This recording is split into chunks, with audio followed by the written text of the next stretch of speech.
سب سے پہلے باقی دیکھیں آپ کو باقی پسند آتے ویڈیو کو لائک چینل کو سبسکرائب کیجیے پلیز. بانٹنی ہے میرے پہ کچھ حق ہے؟ آپ نے فرمایا نہیں، تو تفصیل نہ پوچھ، تو خوشبو دے دے کوئی اور بانٹے گی. خاتون خانہ تھی نا، کہنے لگی نہیں مجھے بھی آج آپ کو بتانا ہی پڑے گا کہ کوئی جو بانٹ سکتی ہے تو میں کیوں نہیں بانٹ سکتی. زوجہ کہتی عمر نے بات کی تو میری چیخیں نکل گئی. حضرت عمر فرمانے لگے جب تو خوشبو بانٹے گی نا تیرے ہاتھوں کو بھی لگے گی، تیرے دوپٹوں کو بھی لگ جائے گی. اگر رب کریم نے مجھ سے سوال پوچھا کہ عمر خوشبو تو مسلمانوں کی تھی، تیری بیوی کے دوپٹے کو کیوں لگ گئی، تو میں اللہ کے حضور کیا جواب دوں گا؟ اگر اللہ نے یہ سوال کیا کہ تیری بیوی نے کیوں لگائی، وہ تو حصہ تھا مسلمانوں کا، تو تو نے تیری بیوی نے کیوں لگائی؟ تو فرمایا میں نہیں چاہتا کہ اللہ کے حضور مجھے اور تجھے باز پرس ہو، لہذا کسی اور کو بانٹنے دے. زوجہ روئی اور تڑپ کے کہنے لگی عمر مجھے لگتا ہے صبح قیامت بھی تیری بیوی ہونے کی وجہ سے اللہ مجھے جنت عطا فرما دے گا، تیری زوجہ ہونے کی برکت سے. بھائی یہ معیار رکھا، خدا کی قسم ایسا شخص تاریخ میں دوبارہ نہیں آیا.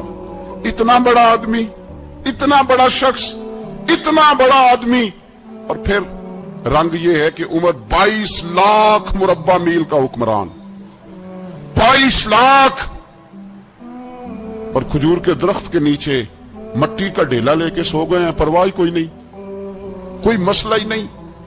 2 غلام ساتھ بیٹھے تو ایک روٹی حضرت عمر نے گھر سے منگوائی، تھوڑا سا سرکہ، تو غلام کہنے لگے ہم نے بھی کھانی ہے. فرمایا کوئی حرج نہیں، روٹی کو پیٹ بھر کے کھانا ضروری تو نہیں، 3 حصوں میں بانٹ لیتے. ایک آدمی آیا ہوا تھا مصر کا رہنے والا ملنے کے لیے، اس نے پوچھا عمر کدھر ہے، تو کہا وہ ادھر جاؤ مسجد میں بیٹھے ہوں گے. اور واپس آیا تو کہنے لگا وہاں تو 3 غلام بیٹھے ہیں، ایک روٹی بانٹ بانٹ کے کھا رہے ہیں، لگتا ہے کئی دنوں سے روٹی نہیں ملی. کہا 3 غلام تو کوئی نہیں، وہاں 2 ہی تھے، تیسرے تو امیر المومنین تھے. اس نے کہا نہیں نہیں 3 غلام ہیں، کپڑے بھی ایک طرح کے پہنے ہوئے، بلکہ 2 کے تو پھر صحیح ہیں، تیسرے کے تو زیادہ ماڑے ہیں.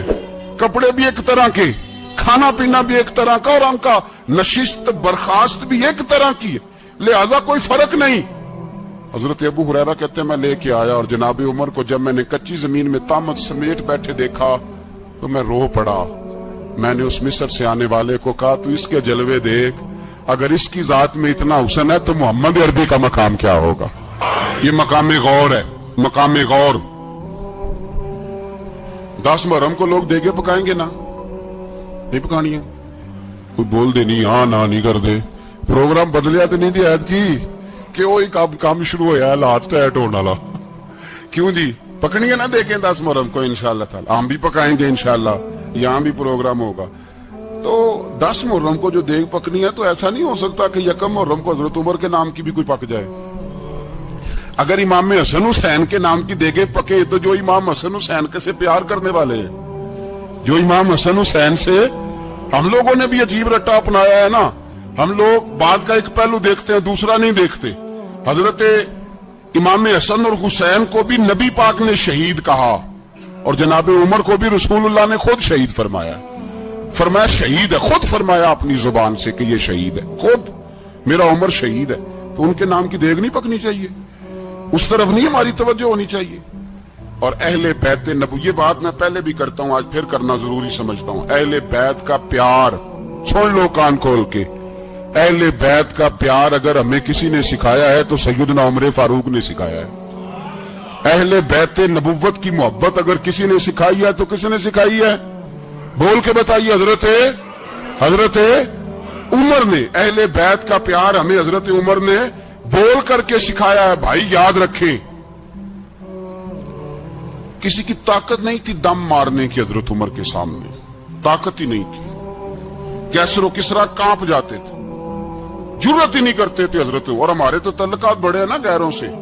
حضرت ابو موسیٰ اشعری رضی اللہ تعالیٰ عنہ فرماتے ہیں میرا منشی سائی تھا، وہ کاتب کہتے تھے وہ لوگ، میرا حساب کتاب عیسائی تھا. تو فرماتے ہیں ایک دن میں نے وہ سارا حساب کتاب لین دین کے حضرت عمر کو دکھایا تو فرمانے لگے جس نے لکھے ہیں اس کو بلاؤ. کہنے لگے ضرور مسجد نہیں آ سکتا. کیوں نہیں آ سکتا؟ کہنے لگے وہ عیسائی ہے. کہتے ہیں حضرت عمر جلال میں آ گئے. آپ فرمانے لگے جنہیں رب دور کرتا ہے تم کیوں قریب کرتے ہو؟ جنہیں اللہ دور کرتا ہے. فرمایا تم غیروں کو اگر please subscribe. Thanks for the watching the videos.